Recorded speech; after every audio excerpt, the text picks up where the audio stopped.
There we go. Live and coming at you. That's right. No net. No net, no editors, no filter. This is our opinion. Worth every dime. So hey, this is the Jimmy Doane Show. We do this twice a week these days at 4 o'clock, Wednesdays and Sundays, right here on this channel. You can also find us on YouTube, Twitter, and around the web in audio format if you search for Doane, D-O-A-N-E. Today is the 5th day of February. The year is 2020. And we are coming in hot at Iowa this week. And Iowa's all over, isn't it? all kinds of, well, not exactly. We don't know. No, I thought it was interesting. As somebody said, the real winner was Donald Trump. Yeah, well, for sure. I mean, it's fascinating because it was such a unbelievable mishmash, chaos, fiasco, the whole deal, and they were coming out. It was interesting to watch the pundits. I would have hated to have been the guy in the room like Wolf Blitzer, those people standing in front of the maps where they have the kind of stuff, and there's all zeros. Right. I mean, wait, coming up in a few minutes. Let's just go to commercial break one more time. One more time. I mean, all night long. All night long. You know, they're asking the producers, "Can we go home yet?" No.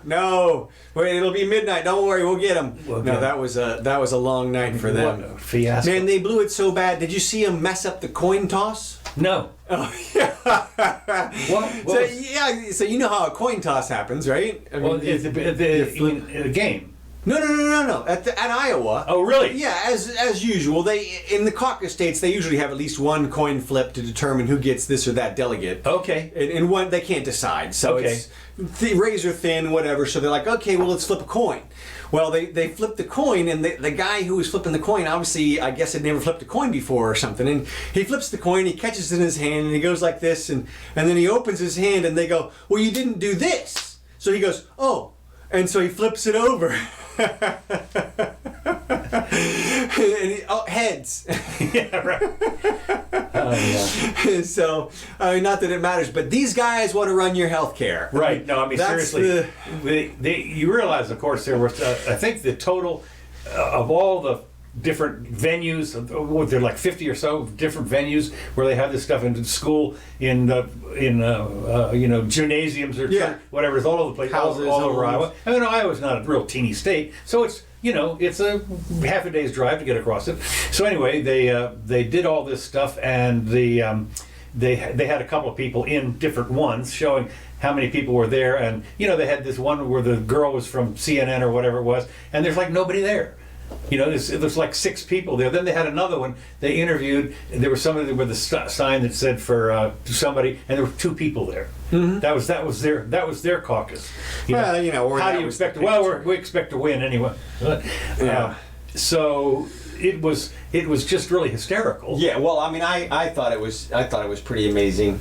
But hey. It happens, I guess. But I mean, well, here's the real question is, of course, do you think it was intentional? I mean, do you think Russians? Not the Russians. Not the Russians. That's it. Look, Ruskies. After the results get to this point, we know that it's either Sanders or Buttigieg. Mm-hmm. And what we speculated was that it was Sanders, and that's why you didn't get the news right away. Okay. And now, look, I'm not talking about a conspiracy where people call people up and say, "Hey, make sure that those numbers don't come in." That's not what I'm talking about. I'm talking about you got somebody in charge, and they're sitting there and mulling it over in their heads, and they're thinking, well, if the results don't get in tonight, what's the harm, right? I mean, if Bernie doesn't get the thing, I guess it'll just be somebody else will declare victory. I guess we can take our time. I mean, do you think that anybody was of that state of mind, or do you think this was run as best they could possibly do it, and they just couldn't pull it off? Once they got into the chaos part, it all just completely fell apart. Yeah, just.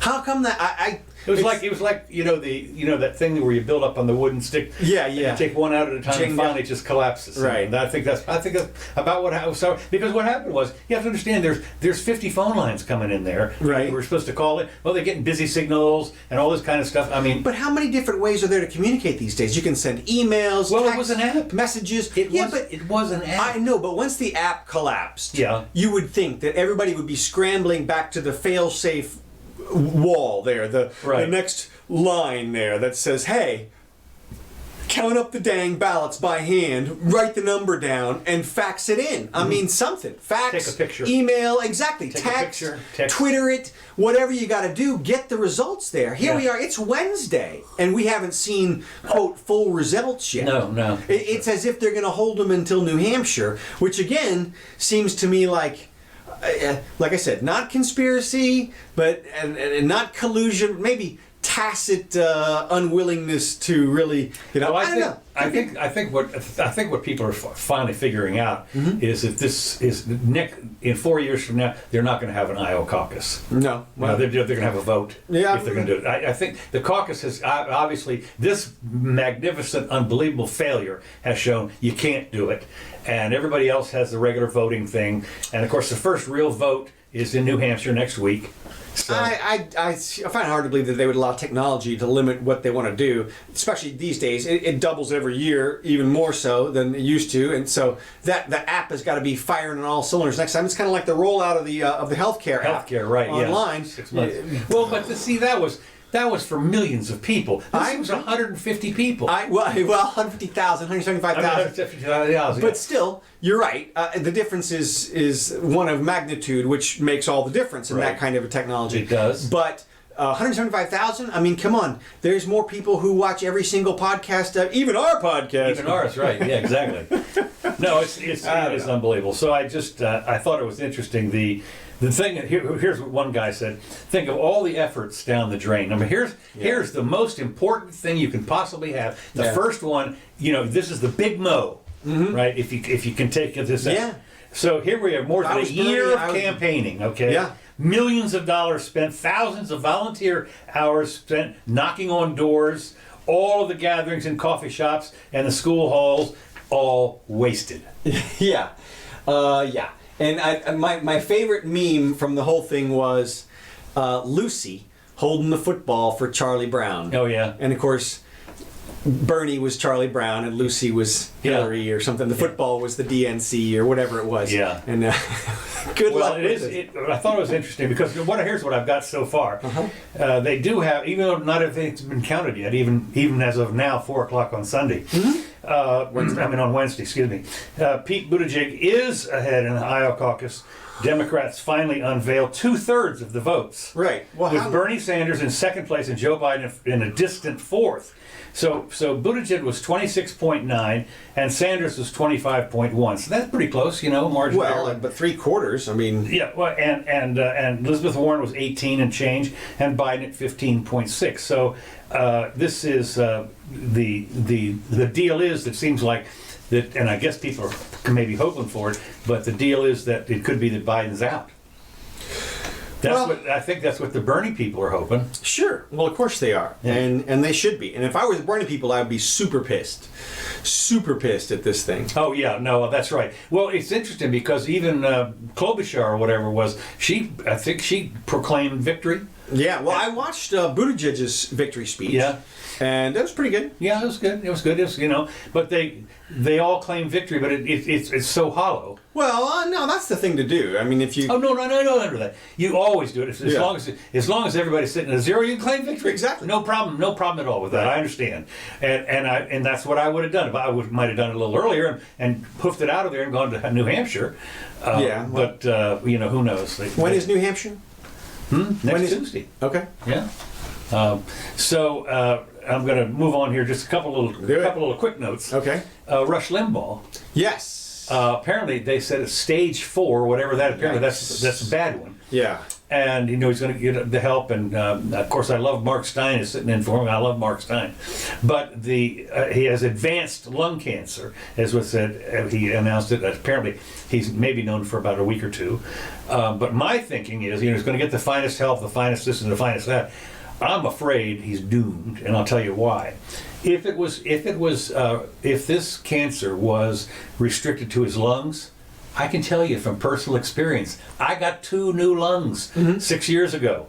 And at that time they were 24 years old. I mean, and they bumped me up to the top of the list when Mrs. Jimmy called up and said, "Hey, he's getting ready to die." And I had been somewhere down the list or whatever it is, and a week later they called up and they found the lungs. I mean, once you're at the top of the list, they go hunting around for this. So apparently, my guess is, I would have thought that the first thing they would have done would to give him some new lungs, but unless the cancer has metastasized. Well, like you said, he may only known for a couple of weeks. He could be getting some Uyghur lungs, next week or something. Well, I don't know. What I'm saying is that I would have thought that the first thing on the list would have been a lung transfer. First thing, because unless it's already spread to lymph nodes and stuff like that. Yeah. That's what happens. It metastasizes. Right. And then then there's no reason to waste a nice set of lungs. Right. If you're gonna die from liver cancer or whatever, or wherever it's gonna go. Right. Yeah. So that's too bad, and it is interesting because it's sad. And I love this part where somebody let's see if I got it here. This is what I like. Just a minute here. I got something here. The View. They said, "Die, you." Well, no, they didn't. But the View knocked. They knocked Trump for giving Rush Limbaugh the Presidential Medal of Freedom. And what's her name? Whoopi Goldberg, of course, and she said, "I'm very sorry that Rush Limbaugh is ill because you never want to wish bad stuff on people." Bullshit. But she says, "But I'm sorry. I thought the Medal of Honor, freedom was supposed to go to people who actually did stuff." But when any time you see the word "but" in there, that means everything I just said was bullshit. Bullshit. That's right. Yeah, we don't want to wish it on anybody. Well done, Russia. On him, yeah. Well, knives were out all over Twitter for him, and it was really. Oh yeah, absolutely. I didn't know that. Oh yeah, even people who had bashed people for talking bad about Kobe's death came out and bashed Rush. No kidding. Yeah, that was the irony. It's interesting because when you think about it, and a lot of the conservative people that we see from time to time, the guy, come on, you know who I'm talking about, the people, Clavin, and those Shapiro people, and those guys. and those people all coming out, and they sincerely. But what they have said is, we wouldn't be here today on this venue if it hadn't been for Rush. Well, look, there's no question that he was a conservative pioneer on the radio. And what does he have, 30 years? 31 years. Apparently he's got 31 years. Number one, he started off at a little dorky place in Sacramento, and it wasn't too long before he went to New York. But the point is that, as they said, he brought back AM radio. He was on AM stations. Yeah. And in the beginning, and I started listening to him in '92. So that's been a while. But I don't know when he started, but it was in the '80s. And so, but I remember Mrs. Jimmy told me about him because she used to ride up and down to Palm Beach to do decorating stuff, and she would listen to him on the radio for his 3 hours or whatever it is. But they do say that he brought back AM radio, and he certainly gave a venue to, lots and lots of people who are on the radio locally in radio stations that are conservative. And well, he paved the way, but I thought it was interesting that I read a lot of comments that were about all of the hate that he has. Yeah, not so much. Well, and of course, this one guy said the one word that everybody that liked him or whatever said he was the word that came. Generous. Generous. It was generous. Yeah. Well, the other words were racist, sexist, homophobe. Okay, yeah. Which haven't been applied to anybody recently that we know. So when you hear that, it sticks because it's so underused. Yeah, right. Yeah, exactly. No, I just think that, you think about all the times he went to the charity golf tournaments and everything like that. Right. He certainly was a force, and he was smart. So. Okay, next thing we've got, we're going to talk a little bit about the the coronavirus, the beer virus. Okay. British scientists make a breakthrough in a race for a vaccine against the deadly Wuhan coronavirus, with trials on animals to begin next week, and they are thinking of the humans in the summertime. And this was, there were some people that were saying that that it would take for Big Pharma said it could take a year. Well, I don't know. We talked about it last time that somebody in South Korea said maybe we have one. Right. And so I don't know, but they're going to. Well, we posted the image, which is the oops, that's not it. Yes. We had a good image of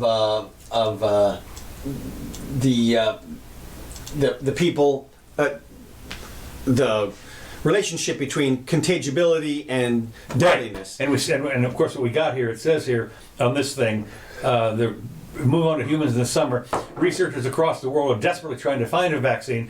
Almost 500 people have died, and 25,000 have been infected across the world. This is as of yesterday, the day before. So when you say 500 out of 25,000, Right. Well, as we say, if the reports are accurate, which we have said there's no way they're accurate. Right. Yeah. But if they're accurate, then this is not that deadly of a flu. It's less deadly than SARS. It's less deadly than a lot of the other things that we know and love or hate. I remember the last time I had the flu, I wished I was dead. It can be bad, can of be course. bad, I'll tell you. It can kill you. Like you said, tens of thousands, 30,000 people die every year from the normal flu Right. variations. So we'll see. And that's in this country. Forget Right. Yeah, exactly. Who knows? It's probably 10 times that in China. or in Africa. Of course, they all die from mosquitoes. So when you talk about okay, the Democrats are freaking out about Mike Bloomberg. Okay. Now he's already spent $200 million, right? Sure, I've heard. Yeah. One answer: the Republican New York billionaire to one Republican New York billionaire is surely not going to be a slightly richer Republican New York billionaire. Of course, he's a Democrat. So, Well, they keep calling him Republican because he was. yeah. Yeah. And they want to disassociate with him. I mean, you saw where they called him an oligarch. Yeah, I saw that. Yeah. And then somebody backed off. They apologized or something. I didn't see that. I didn't see the apology. No. Okay. Well, at any rate, over at Mike Bloomberg's campaign headquarters, aides are just excited about the Sanders surge. Now it's part of their plan to have Sanders, squash out Biden, I guess. Sure, And, if he can look. See, right now Mike's not in it, so if Right. and we know Biden or Bernie is going to stick in, Right. And so if he can clear out the rest of the field before Right. Well, that's their plan. the because convention. they're saying that that Biden is running short on money, and might have to collapse earlier than expected. I mean, if he's a confirmed number 4 with 16% or whatever it was. Yeah, but again, it's Iowa. I mean, you got to wait till Well, Vegas at least. If we want, once they get through Nevada, Well, then Nevada. What about? Isn't South Carolina in there somewhere? I think it's right after Nevada. I think Okay. Nevada's third. Yeah, but Nevada's not going to have a lot of votes anyway. Well, but then you've got 3 states. I don't know. I mean, look, it can Well, go. they're thinking that Biden is strong with the African American vote in South Right. Carolina. Yeah. So I wonder, racist. So I don't know why they don't pick a vice presidential candidate. I mean, he could really do himself a favor. If I were Bernie, I'd be clamoring to get AOC, of course, and let him make this stink about the fact that she's maybe not old enough. Yeah. And just have her on the ticket.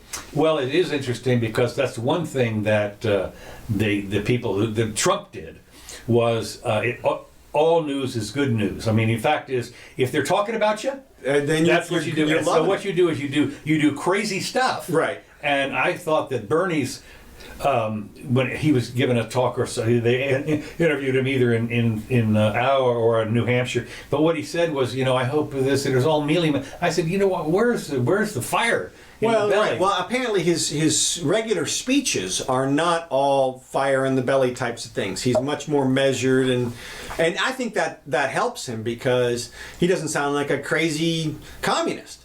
At least in his vocalizations. Now, when you look at what he says, yes, he sounds like a crazy communist, but at least he's sort of toned down in the presentation of it all. But I don't know if that's look, I think Bernie's got a lot of momentum. He's got the people. He's got the grassroots. If they would defer to him, he may do very well. But it depends on how many Democrats really want to embrace socialism. I mean, I still hold the thought that half of the Democratic Party is capitalist. And sure, the other half is full-on socialist communist, but half of them really do like business and money and stuff like that. Well, we'll see. It'll if it doesn't happen before, it's certainly going to happen March 3rd. What's his... Super Tuesday. Oh, right, okay. That'll be the real telling thing, I believe. So we'll have to wait for another 3 or 4 weeks before that happens. Right. Now, another thing I've got here is, of course, talking about the Trumpster and everything. Of course, the State of the Union speech. Yes. The State of the Union speech was last night, and of course, the big childish event. There was two things. First of all, they said that Trump didn't shake hands with Nancy. And other people said, well, he was handing her the papers and didn't see her hand. Yeah, it's possible. Possible, okay. But, but of course the other thing is, she has been the nastiest person on the planet to him. I wouldn't have shaken hands with her. Yeah, I was telling Ms. Jimmy, I would have done one of two things. I would either not shaken hands or I would have hugged her. I would have gone over and just hugged her. Yeah, that would be that would be the thing to do. Yeah, you hug her. Yeah. Yes, Nancy, I love you. And that is what I would have done. That would have been good. That would have been perfect. I mean, seriously, how can you not? How can? Yeah, no, really. Me too. It's a Me Too moment. That's it. No, but I mean, that's what I would have done. Sexist. He's so misogynistic. I'd have pulled a Joe Biden on her. That's right. Whispered in her ear. Whispered in her ear. That's right. Fluffed her hair. That's what I would have done. I would have hugged her, and it would have been so perfect because. Well, he decided to take the high road for the whole speech. Did you notice that he didn't mention impeachment one time? No, nothing. Didn't mention the Democrats or Schiff or Nadler or anything. No. It was just all straight about. It was like he is trolling them from the standpoint of, let's see how mad I can make them by being a dignified person tonight. Well, of course, then of course, at the end was the ripping up of the speech. Right. Which, of course, when she does that, that changes the law right then. Right. Yeah.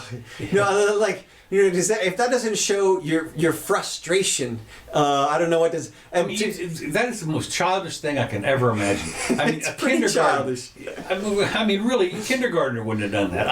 Well, that kindergartner would have done that. Okay. That's exactly what a kindergartner would have balled it up and threw it at him. Yeah. And of course, what she said was that was the polite thing to do, considering the alternative. That was her response. She didn't mention the alternative. No, she didn't. Okay. Which I guess was taking it into the bathroom with her, or something. But she, of course, she wanted to do this as this show. She had to show some way that she disagreed with the speech. Mm-hmm. So it's a nice visual, and of course, everybody's talking about it today, and a whole bunch of Democrats are like, yes, Nancy tore it up, and yes, and of course the second thing is, and look, Nancy tore up the speech, but Trump's tearing up the Constitution, but I gotta think that more independent adults look at that and just see, what are you doing? Like, that's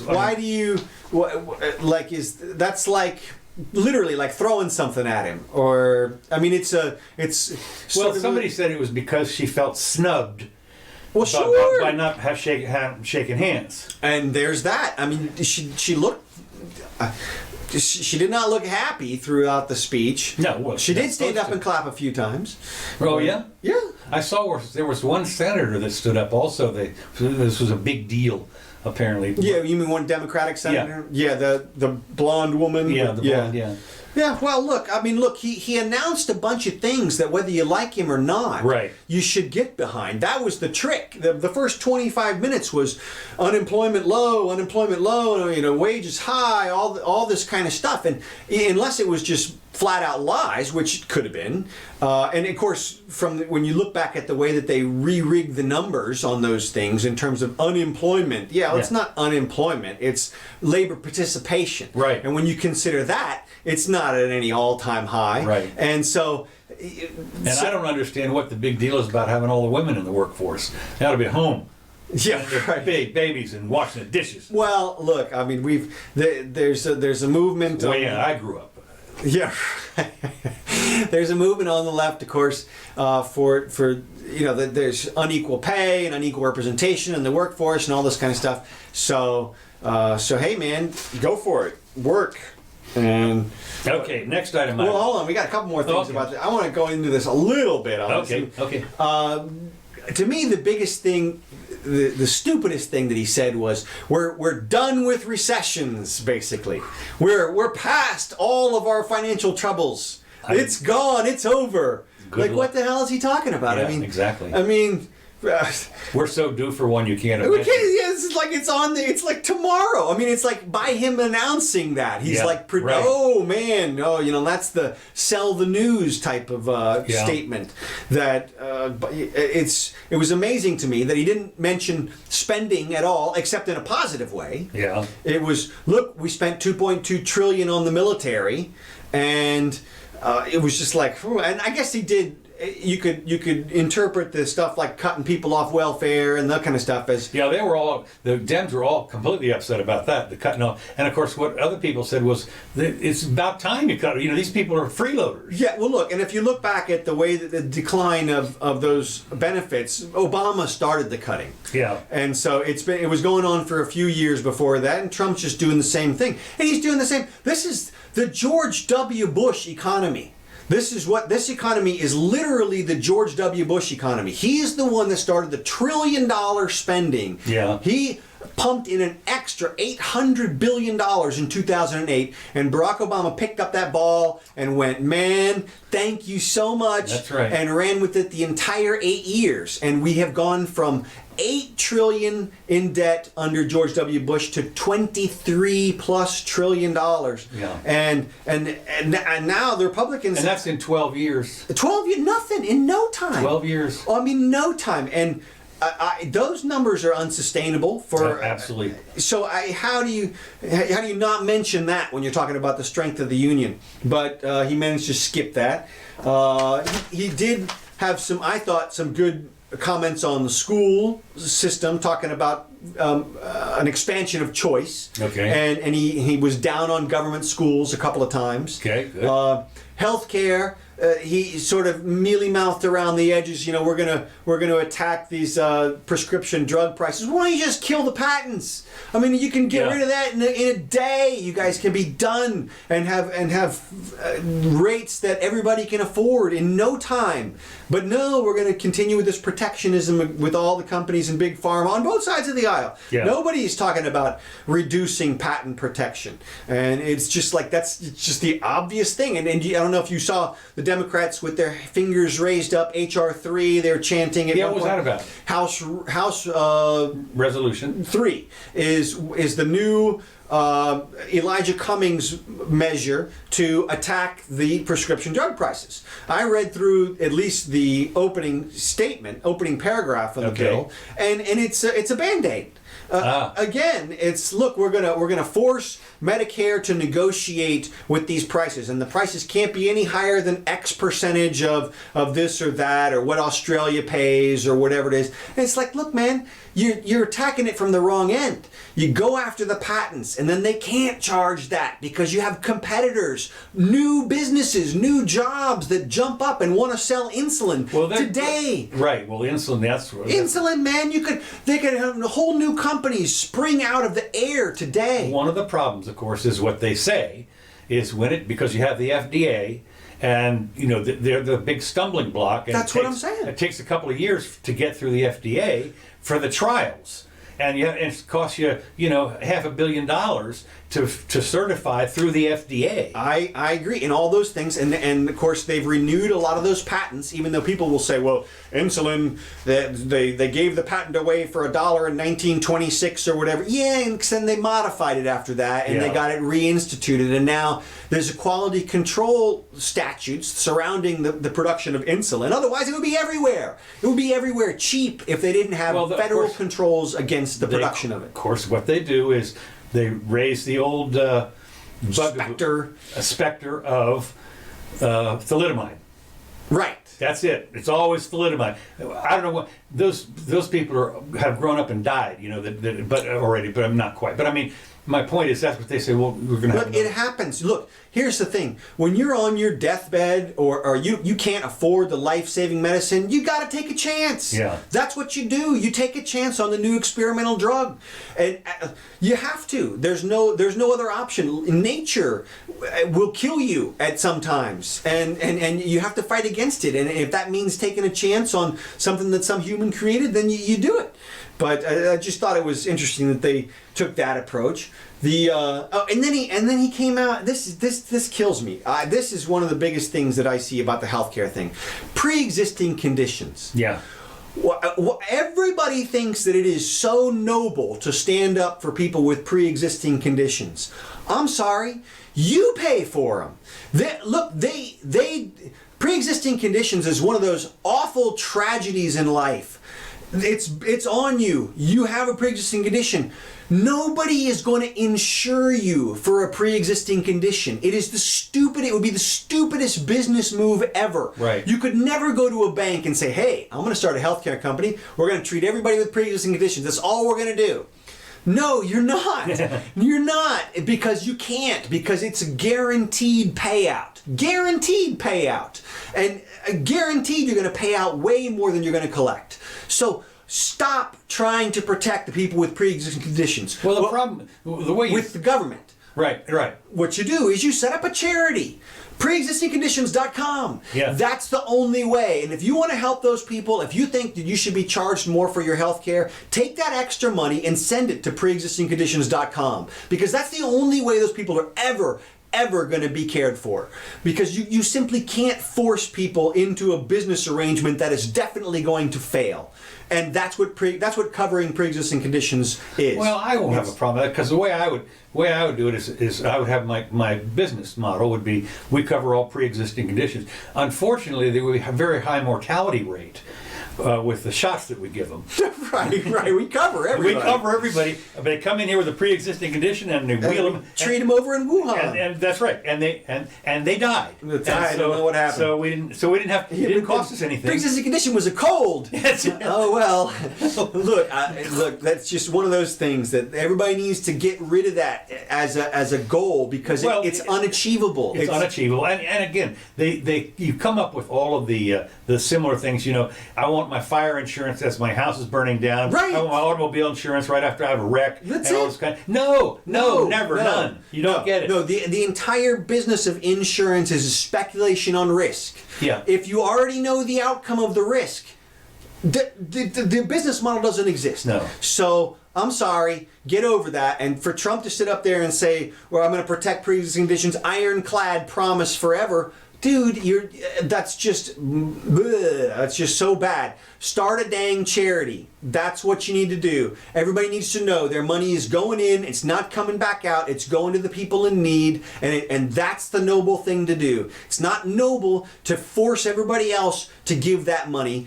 Well, it is interesting when you say that, because one of the charities, very, very famous, is the St. Jude. Okay. The kids come in there with pre-existing conditions. There you go. That's what they have, and they are miraculous in the way they take care of those kids. March of Dimes. I mean, well, they only give 10% of the money that you. Well, there were some. They came back and said, "Well, no, that's a lie." It's 11. Yeah, it's 11%, whatever. But my point is that you look at the St. Jude, or you look at the muscular dystrophy, and It goes on and on and on. That's what charities are for. You know, Jerry Lewis, I mean, for 30 years, and every year it was interesting. And then even Rush Limbaugh, he had something every year and they raised 10, 20, or $30 million on his 1 or 2 day show. And that's what I'm saying. All you people who want government forced health care, take the extra money that you want to be taxed and send it to St. Jude's or someplace like that, because that's the only way. And then he also said he's going to protect Social Security. Good luck with that. Good luck. One of the things that people don't realize is between Social Security and Medicare is 2/3 of the budget. Right. Okay? That is to say that all the tax money that's collected, forget the borrowing part. Right. But just the tax money, that only goes to those two items. And there's nothing left over for the other third. That's the other third is what you borrow. Well, the other third is military spending and Yeah, I know, but there's like 50 things in that other third. Yeah. Military is by far one of the largest items in. it's like 18 to 20% or something. No, it's 5 or 6% of GNP, GDP or whatever. But no, when I was looking at the pie chart, and the pie chart is, it's like a third of it is Medicare, a third roughly is Social Security, and then the other third, if you want to call it that, is the other, all the departments, the agriculture, all the other departments. Yeah, well, military is a big one. I think it's more military. If you look at that pie chart, it's not all that big. It's of the third that's left. It's about maybe a fifth of the third. I don't know. I'll pull up a thing before. I saw that chart when I have it memorized. Okay. Well, I do too.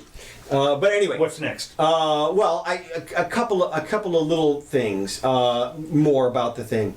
Did you see? Of course, AOC skipped it. Yes, I saw that. Yeah.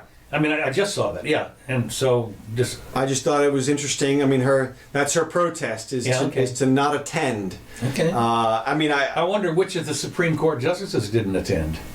I'm pretty sure they all attended. No, I think they always have one that sits it out. Oh, one in case. Well, there's that, but there is also the designated survivor person. The survivor person, in case a nuke takes out the. Yeah, I just thought. Wonder who that was. Yeah, I just thought it was interesting. I mean, AOC's not in the line of succession. Well, no, but it doesn't do any good to skip. I mean, I guess maybe it raises, like she said in her statement, it tells people that she doesn't agree. She said, "This is all wrong. It's all terrible. This is all not normal. So I'm not going." And meanwhile, I guess she's more virtuous than all the court and all the other people who did attend. But no, she came out and said she wasn't. She came out and said, "You can protest any way you want to, but she's going to skip." I just thought skipping to me is like that doesn't do anything. I mean, that's like tearing up the paper. There's no effect. Okay, from my perspective. But I wonder if she really skipped. You know how you skip. All right, let's see. And then the final thing I had. Did you see the response? No, I didn't. Okay, so I did. Who gave it? The governor of Michigan. Okay. The girl. Yes. Okay. And she came out, and it was 10 minutes, super short. Okay. And basically all she did was say, "There's been so much dishonesty and division in the Trump White House. I'm not even going to mention him." She said, "I'm just gonna highlight these positive things that Democrats have been doing around the country." And then she went into a list of things people have done, like fixing infrastructure on their own and healthcare spending and all these individual efforts that people were taking to make the world better. And she was highlighting that as the Democratic philosophy. And my thought was, well, don't you realize that if the government was not in place, right, that all these people would still be out there, right, doing those stuff, good things, and there's a lot of people like that. The whole Democratic Party, ostensibly, would do good things on their own. So why do you need the government? Yeah. What do you need the government to force all these people to do stuff when they're out there doing it? Yeah. And to me, that's like the fallacy that I never see them realize is, well, you've got all these people who want all this good stuff. Well, let them do it. Take the money that you would be taxed in the new government administration and send it to charity. If you don't do that, if you're a Democrat and you don't send extra money to charity, like an extra 10 or 20% of your income, to me, you're a hypocrite. I mean, how can you say that you want other people to do the right thing when you're not willing to do the right thing yourself? So, suck it up, write the check. A lot of people, but of course it is interesting, we are, as a people, I hate to use that, but collectively, again, I hate to use that, we do a lot of charity. Of course we do. We do a lot. I mean, when I think about the Wild Game Feast out here. Oh, there's tons of stuff. Every year there are... I'm just astonished at the number of people who won't... Charity will never handle it. Well, charity handles a lot. And they won't even do the charity unless other people are forced to do it also. Yeah. That's their thing is like, well, we have to force everybody else to do it. I'm thinking to myself, you're in a group of kids, and one kid says, "Hey, I'm going to go do the right thing over here," and then a second kid stands up and says, "Well, I would do that stuff, but I want all y'all to do that stuff with me. We all have to go now and help pick up the yard or whatever. No, look, get your ass over there and pick it up if that's what your charity is. And let everybody decide what their charity is. Well, they're always screaming, of course, and it is a lot of money, but they're always screaming, there's never enough charity to do this, that, or the other. And I'm sitting there thinking, no, there is. Well, there's exactly enough. Because we know where 4 trillion of it is. Well, there's that. I mean, all the money that gets taken from people and given to charities through the government would be back in society. Right. Now, of course, the Democrats imagine that those people would spend that money on bubble gum or something, and that the revenue that the bubble gum manufacturer makes just goes into a mattress somewhere. Yeah, right. Like it does. Like the bubble gum guy doesn't give anything to charity, and all the jobs that the bubble gum people support and everything like that. Like those are all insignificant in their minds. It's really funny because I sit here and I think about our wild game feast out here, for instance, and the biggest contributors are Target, the banks, and these are the people that really that put the groundswell, and then of course everybody that goes out there pays the money too. Well, my thought is just look, it's very simple. All the people who care about this issue, which is presumably the large majority of the Democrats. If all those people would just do the charity instead of clamoring to force other people to do it, then at least half of it would be done. And it would be done to exactly the extent that people think it should be done in exactly the places that they think it should be done. That is, I'll give my charity to the schools, and so gives his charity to the medical association, and I want to give mine to the military, or wherever I want to give my extra money. That's where I think it should go. And when you amalgamate all the people who would be giving money, you'd get money going everywhere, and it would be literally exactly as much as people really wanted to give. And so I don't see any problem with it. And to me, if nobody wants to give to the charities, then that's how much they really care. Exactly. That's exactly right. That's exactly right. Okay, moving on. Yeah. Just as a little side note here, Bitcoin is up to 9,600. Yeah, saw that. And it's a big surge. The overall worth went up by $40 billion, whatever that means. Now, it's interesting. Currently, miners, as you know, the way you do Bitcoin is in the beginning, you could do it with your little home computer and mine the Bitcoins. That's when they were worth a nickel each or something. Yeah. But what happens is every couple of years, they have something called halving, Halving.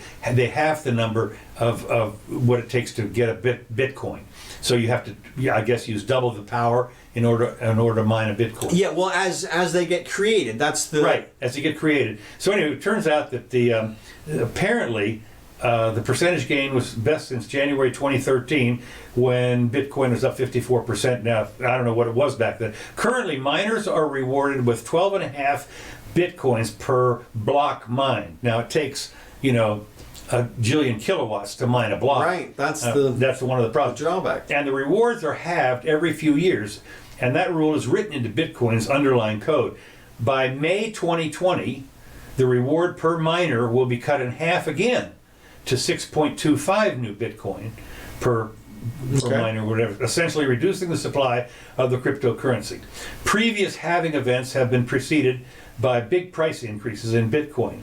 And here's a fellow that said that he believes that the Bitcoin is going to be 15,000 by mid-2020, by July. Okay. So we will come back to that in July and see if this guy's right. Yeah, I think that the way that the halving works is through the mathematical formula that creates the blockchain. Right. So that when you generate a new Bitcoin, it incrementally makes it that much harder to get the next Bitcoin. Right, exactly. And so it's not as though it's a threshold event where the halving happens. The halving is happening all the time. Okay. And it's just a gradated thing that's why they say every few years it happens, because it all depends on how many Bitcoins are mined. Now, as the Bitcoin price drops down into the single-digit thousands, it becomes, because of the power, uneconomical to mine the Bitcoins. Right. But as they breach the 10,000 mark, I'm pretty sure that provides enough incentive for the miners to throw the switch back on and start mining again. And that's when they move their ultra computer, 170 core computer to Iceland and snow, put it in right. the snow. Yeah, exactly. Exactly. But I thought, did you see, of course, what happened to Tesla this week? It dropped 20% or something? Well, at first it doubled. Right. Okay, in a week it was up 50%. In 2 days Okay. it was up 50%. Okay. Now, to me, and now it's back down another 20%, like in the last today or something. Okay. Okay, but to me, the big news about the Tesla thing is the damage to the speculators. Right. This you haven't heard anything about, which of course, if anybody knows, there were obviously a bunch of people who had shorted Right. Tesla back last year. And these people have been filleted. Right. They have been brutalized. Right. And so to me, I would like to point out that they are the speculators. When you hear people talk about speculators suck and they do this awful stuff and they're horrible and everything, well, they just got wiped out in a big way. So that's the downside to being a speculator. So you don't need to have a bunch of regulations against speculators because every once in a while they take it in the shorts big time. That's right. And on this one, I was watching a program literally in November of last year, and there was a billionaire on CSNBC or something like that, and he was talking about how he was all in on the short for Tesla. Okay. Not a billionaire anymore. Man, that guy has got to be crying in his soup these days. And just the last few days, I mean, what an amazing run it has turned out. And of course, they're still making like a tenth the cars of Volkswagen. I mean, they're not producing jack. I think what happened was he got some earnings back finally. He finally had some revenues. They finally turned some type of a profit. But from my perspective, they're still relying on technology that hadn't even been created yet in the new batteries. Aren't they opening up this huge battery factory They in are, China? but the reason, and also out in Arizona, there's the Gigafactory. But the reason that they're building that is because they don't actually have the technology that they need right now. Okay. And so I still think it's, as a lot of people have said, it's kind of a cult stock. But I just wanted to point out that the speculators got burned. Well, the thing is, though, the speculators, the people, why they trash speculators to me is mind-boggling because speculators make markets. They are, without speculators, you got nothing. You have to have speculators, and that's why you have all the Chicago Board of Exchange, for instance. All those people are speculators, but they're on both sides of it. Right. And they that adjusts the price on stuff. Without speculators, you wouldn't know what the price is going to be. Well, exactly. And until the actual harvest comes in. Right. But you can bet on it a year or two in advance. That's right. And that's what really smooths out the market. Exactly. There's a fundamental, like you said, a smoothing, a buffering on all sides because of the speculation. Right. And so we need those people. So I just thought I would point that out, that the speculators got trounced. And so if you don't like speculators, that's how the free market takes care of them. That's right. It does. That's right. Okay. Let's see. The View knocked. Okay, I got that. Zero Hedge, which is one of those places that it's what they call a conservative financial thing. This guy Tyler Durden, that's not his real name. I've heard the name of it. I've never seen an article by it. What is it? A news organization? It's kind of a news thing. Yeah, it's conservative financial. Then I forget, somebody showed there's a list of who those people actually are. Yeah, like it's a division of BuzzFeed or something. No, I don't know if it is a bit. I don't think so. BuzzFeed does some stuff, but does release some information about it. But here's the deal: Zero Hedge it's a lot of opinion pieces by this guy Tyler Durden, who is a nom de plume for a couple of people that are in this thing. Okay. And so, but he also has some actual news articles in the, and I sometimes collect them for our show. But Zero Hedge was permanently suspended from Twitter. Permanently for harassment. We can't reverse it. Can't take it back. It's permanent. Permanent. Well, it is. The libertarian financial website Zero Hedge was permanently suspended from Twitter on Friday after it published an article questioning. Why don't they just say indefinitely? But okay, go ahead. I don't know. Anyway, involvement in a Chinese scientist at the outbreak of the deadly coronavirus. Early on Friday, BuzzFeed reported that Zero Hedge website shared the name and personal information of a scientist who said may have knowledge about the source of the virus. So they apparently they put a picture of the guy's virus place wherever it is there and so forth. And so they thought this was they thought this was some kind of a getting into somebody's business, and so they permanently got Zero Hedge off of off Twitter. Yeah, Twitter to me seems to have changed in the last year. Yeah. I used to get a lot more responses on things that I would post, and now I feel like my stuff probably just goes into the ether, or somebody's there on the other end just deleting it when your name post comes up. it. Yeah. Okay. Let's see here. I got one more thing here. Let me see. I got one or two more things. I got a couple, just small ones. Okay, I got one big one. Go ahead. We've done this before about Venezuela. Yes. What's fascinating, Venezuela's capital is booming. What? Is this the end of the revolution? Swaying to the DJ and sipping cocktails on the open terrace of a mountainside bar, a party of private school teenagers in Prada sneakers and Chanel bags look down on the shanty towns of the Caracas. And the poor outskirts residents continue to struggle with water shortages and malnutrition. But what happened is that Maduro basically has basically released a lot of the pricing information, so that now dollars are legal tender, basically. I did hear something about that. And they said, push the brick back, collapse. Mr. Maduro was forced to relax the economic restraints that once defined his socialist government and provided the foundation for his political legitimacy. The changes have helped transform Venezuela in ways that few in Washington or Caracas had envisioned, but it's reminiscent of how its allies, Cuba and Nicaragua, relaxed communist policies and allowed some private investment when faced with economic collapse of the previous decades. What's interesting is now that they've released the rules, suddenly capitalists are showing up. Yes. And the rich people are actually doing whatever they are. This is to say, what I find fascinating, this is the same thing that happened in Germany after the Second World War when, not Werner von Braun, but whatever the guy's name was, it was a chancellor. Our guy in Germany, who was our guy in Germany, went home for a weekend, and that's when Adenauer, or whoever it was in Germany, released all price controls that day. Well, of course, then it was too late to put them back on when the general, whoever it was, came back, and that started Germany's boom when they were freed up from everything. Well, it makes sense that Venezuela would be in a position. I mean, if Maduro was a genius, if he were smart at all, what he would do is he would go full capitalism. And then there would be, like you said, this gigantic boom, and like China has done in the last few years. When we talked about the percentages of private businesses in their economy, I was shocked. And if Maduro would do that, there would be this great turnaround, and then he could claim credit for all of it. Of course, he'd be embracing capitalism. I don't know how he'd spin that, but that's... You don't call it capitalism. Well, exactly. You just say, hey, this is the new socialism, new democratic socialism. Yeah, right, whatever. We've adopted Bernie's democratic socialism.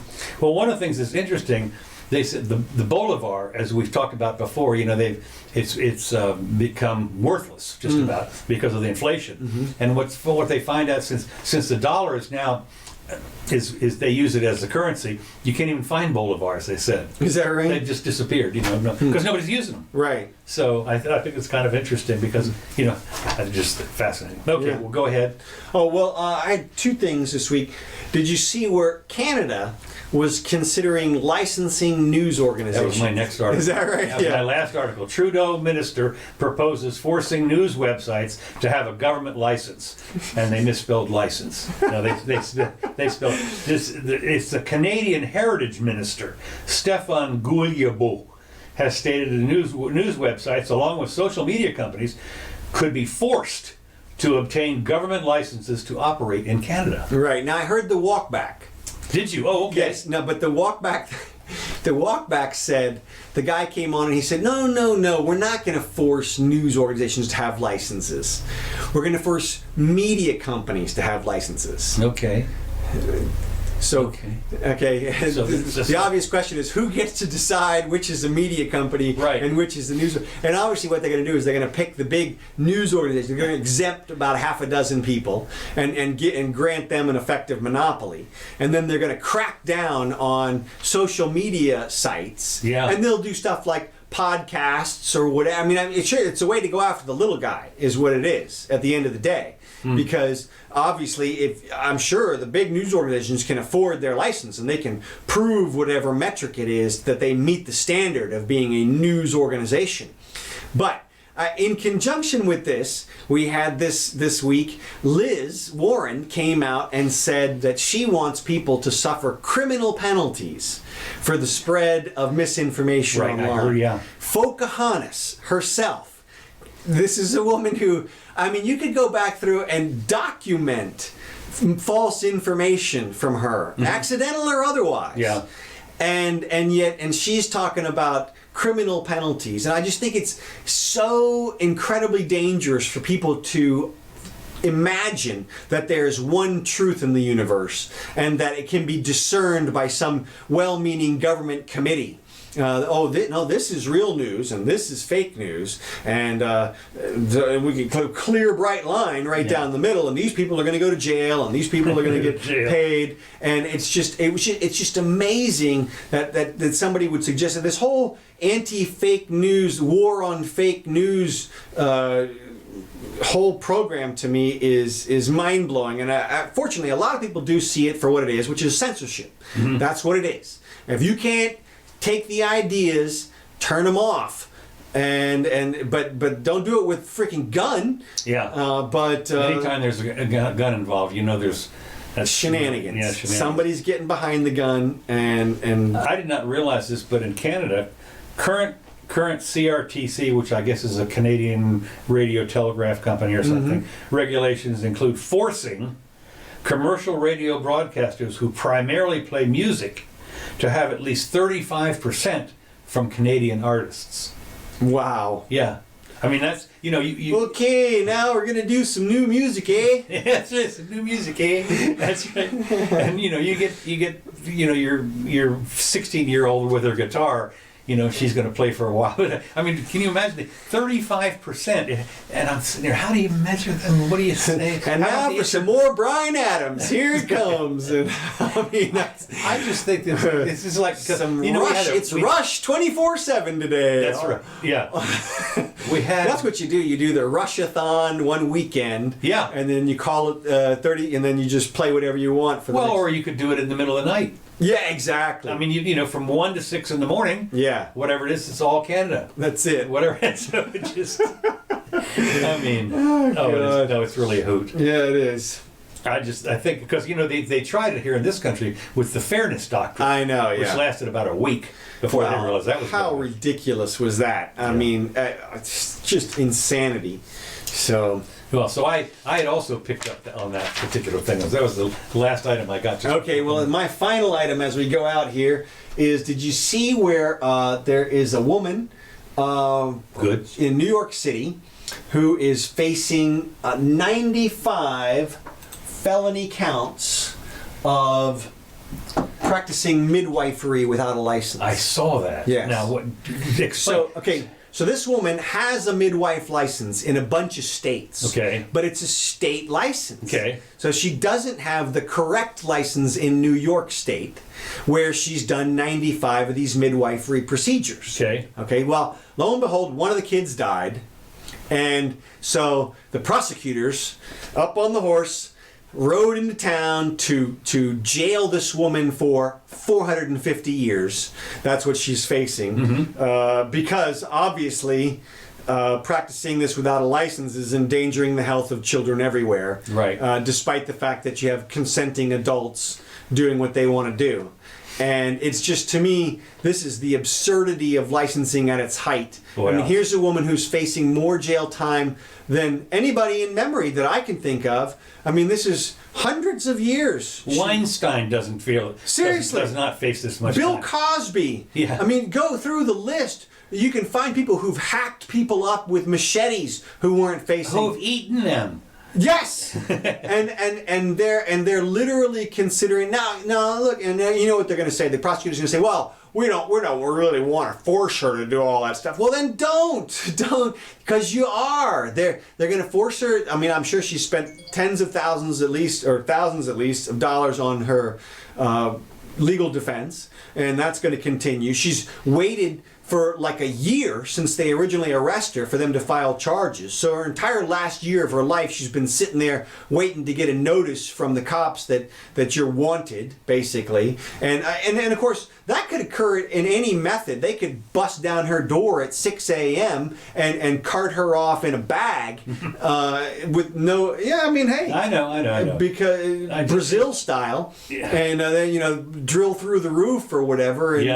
And, and that's where your taxpayer money is going in Now, New York. For just so people don't understand, we're not talking about the country Brazil. no, the movie Brazil. The movie Brazil. You right? got to see the opening sequence of the movie Brazil is what this lady is up against. So but the other thing that I'm wondering is, what happens if you just have a regular natural childbirth? Who gets arrested then?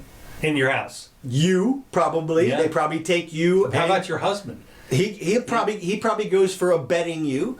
This is failure to protect the child, and they probably just take the child straight to So foster care. we have about 200,000 years of natural childbirth in a cave. Yeah, And no, now, not good enough. Not good enough anymore. Yeah, no, you can't do it without the proper licensed physician there and a $100,000 bill from our health insurance company. That's right. Oh my God. Yeah, so that's the status of our healthcare at this point, everybody. I mean, I'm just stunned that they had the cojones to arrest this woman. The guy's going in there to arrest her. What's the charge? I'm sorry. Practicing without a license. You had 95 successful births and one that wasn't so successful. Sorry, practicing without a license. That's what you get for that. So, oh, you have a blog too? Oh, we can arrest you for that too. Yeah, right. Yeah, that's right, in Canada. That's right. All right. Well, hey, thanks for joining us. Oh, look at this. We had a bunch of people joining in. Scott and TJ and Kenny. Thanks, man. If I'd have known, I'd have checked back on this. What were you saying here, TJ? I have to look back over this now and answer these. So, TJ says he wouldn't shake her hand. No incentive for R&D if you got rid of patents, says Scott.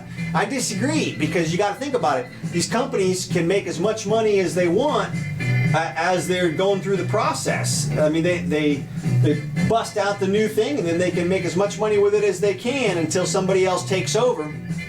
And it's all about the distribution. So anyway. Well, and of course, a lot of it has the same kind of thing that everybody can copy a sewing machine, but for a long time, you got a Singer sewing machine. Well, not only the that, name but came with it. Once everybody's employed copying other things, then guess what? There's nobody left to do the copying. So it creates full employment because it draws people into quick industries, and it just takes care of everything. It's amazing. And then you don't have competition waiting in the wings. Not like somebody can create a drug company and put it on idle and then let it sit there until somebody invents a new drug. You're not going to have Well, that. of course, I'm reminded a little bit of the music industry. You know, when of course, you got the copyright violations on music, and somebody was saying, what happens if you couldn't copyright your music, say? Right. And so there'd be no music.